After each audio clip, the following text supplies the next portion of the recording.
I'm doing our first leak test and it's an eerie sound slash feeling. Hopefully the audio can pick this up.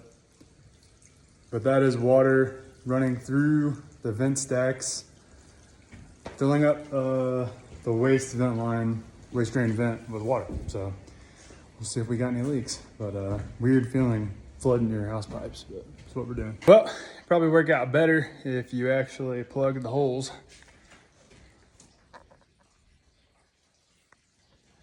Forgot to put a plug in one of the toilet flanges, so that's cool. No leaks up until that point.